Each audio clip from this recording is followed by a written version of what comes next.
Usually when I say, hey, here's what the right is saying, and here's why it doesn't make sense because A could happen and B could happen, A and B don't usually happen within like a few days.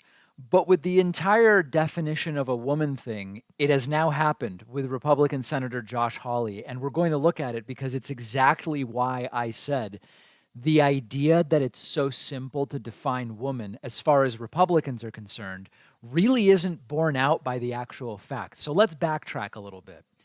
When Judge Ketanji Brown Jackson's confirmation hearings were going on, Senator Marsha Blackburn, a Republican, said, "Can you define a woman?" And Judge Jackson said, in the context of legality, I really can't, because when we figure out if the question is who can bring a gender discrimination lawsuit, it depends on the specific facts of a case, so I can't really tell you. And then she went on to say, I'm also not a biologist, so I can't give you like a biological definition. I'm a judge. And one of the things I said to you guys was, it's not as simple as it seems. And within a few days, I appeared on the right-wing Michael Knowles show, and he suggested the definition for a woman, anyone who's not a man. And of course, that doesn't really work. It ignores intersex people. And then he said, well, it's a human that produces eggs. Well, there's lots of conditions like hormonal imbalances and thyroid conditions and things in the womb and pituitary tumors, which prevent women from producing eggs, but they're still women. And then there was, well, capable of reproduction through pregnancy. Lots of conditions inhibit reproduction. What about postmenopausal woman? What about a postmenopausal woman? What about a woman who has had a hysterectomy? Well, by that definition, they wouldn't be a woman. This brings us to Republican Senator Josh Hawley, who was recently asked about this. And in fact, HuffPost asked a bunch of Republican senators, can you define woman? And most of them didn't even answer, probably because they realized, even though we pretended it was really easy for Judge Jackson to answer, we're not answering either. But Josh Hawley did, to his credit.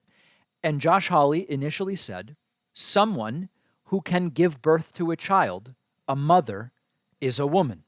Someone who has a uterus is a woman. It doesn't seem that complicated to me. And so the follow-up was, what if a woman has her uterus removed by a hysterectomy? Is she still a woman? And Josh Hawley initially said, yeah, well, I don't know, would they? And the answer was yes. And later when Josh Hawley was asked, well, would you consider a woman to be a woman if she lost her reproductive organs to cancer? Hawley said, I mean, a woman still has a vagina, right? Which is a different definition. First, it was capable of reproduction. Then it was like, well, actually, that's not the definition. It's having a vagina. And then, of course, there are trans women who have vaginas. He wasn't asked about that. But the point here is these definitions don't work in figuring out who is a woman for specific purposes, right? If the question is, who is a woman for needing OBGYN care? Well, there are definitely some trans women that don't need an OBGYN. But then there's a different question. Who is a woman for the purposes of bringing a gender discrimination lawsuit? And that's a different definition. So the most important takeaway is they want everybody else to think there's one definition for all contexts, and it's really simple, and anyone who doesn't give you that definition is being dishonest or they're being unrealistic or whatever. And even Josh Hawley's definition that came from him already ran into a bunch of problems, needing him to backpedal. So if we need any reminder that it's not as simple as they make it out to be, we now have as a data point that Josh Hawley himself, who was on those confirmation hearings for Judge Jackson, although he didn't ask these particular questions, he's already had to revise his definition. Very interesting data point. One of our sponsors is called Privacy. Privacy is a totally free service that I've been using for years. Privacy lets me create virtual payment cards with one click, and when I use the virtual card, the money is taken out of my bank account.